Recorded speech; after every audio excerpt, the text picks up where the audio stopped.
फिर्यादी महिलेने तिच्या पतीला व तिला आरोपींनी त्रास दिला, त्यांच्याकडून गाड्या काढून घेतल्या, सोनं विकण्यास भाग पडलं, जागा नावावर करून घेतली, असे आरोप असलेली तक्रार अर्ज पोलिसांकडे दाखल केलेला होता. पण पोलिसांनी त्याची दखल घेतली नाही असं नमूद करून त्यांनी न्यायालयात खासगी फिर्याद दाखल केली होती. खासगी फिर्याद जी आहे ती कराड याच्या विरुद्ध दाखल केली होती, सुशील कराड याच्या विरुद्ध दाखल केली होती व त्याच्यासोबत दोघांना त्यांनी आरोपी दर्शवलं होतं.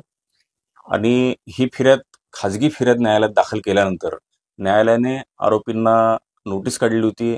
आरोपीतर्फे आम्ही हजर होऊन त्यामध्ये लेखी म्हणणं दाखल केलेलं होतं. त्यानंतरच्या सुनावणीमध्ये न्यायालयाने पोलिसांकडून अहवाल येण्याची आवश्यकता आहे असं निरीक्षण नोंदवून न्यायालयाकडून MIDC पोलीस स्टेशन सोलापूर यांच्याकडून अहवाल मागवलेला होता. तो अहवाल आज न्यायालयामध्ये आलेला होता.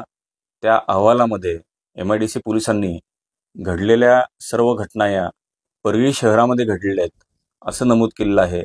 पोलिसांनी पीडित महिलेचा जबाब 12 जुलै रोजी नोंदवलेला होता. त्या जबाबामध्ये त्या पीडित महिलेने पॉक्सो कायद्याअंतर्गत घडलेली कुठलीही घटना नमूद केलेली नव्हती. सोलापुरात कुठली घडलेली घटना आहे असं नमूद केलेलं नव्हतं. आणि त्यामुळे हा जो काही खटला आहे तो या न्यायालयाच्या ज्युरिडिक्शनमध्ये चालू शकत नाही किंवा ती केस इथे चालू शकत नाही. आणि त्या फिर्यादी महिलेने याबाबतची दाद परळी येथे मागावी असं समजपत्र MIDC पोलिसांनी त्या महिलेला दिलं होतं. आणि त्यानुसार तसाच अहवाल पोलिसांनी आज न्यायालयात दाखल केला आणि याबाबत न्यायालयासमोर सुनावणी झाली आणि न्यायालयाने त्यांचा निर्णय राखून ठेवलेला आहे. म्हणजे सुशील कराड यांच्या विरोधात आता गुन्हा दाखल होणार की नाही होणार हा महत्वाचा प्रश्न सोलापूर किंवा परळी.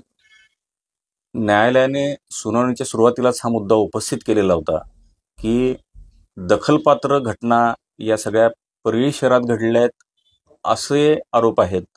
मग असं असताना तुम्ही या न्यायालयाच्या ज्युरिडिक्शनमध्ये कसे काय खासगी फिर्याद दाखल केलीत हाच पहिल्यांदा न्यायालयाचा प्रश्न होता आणि त्यावरच चर्चा झाली आणि न्यायालयाने निकाल राखून ठेवला.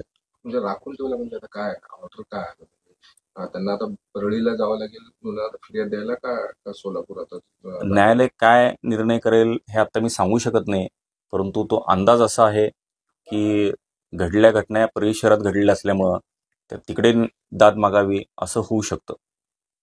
म्हणजे अजून निर्णय कधी? निर्णयासाठी न्यायालयाने तारीख दिलेली नाही किंवा कधी निर्णय जाहीर करणं हे सांगितलं नाही, म्हणून म्हटलं की निर्णय राखून ठेवला.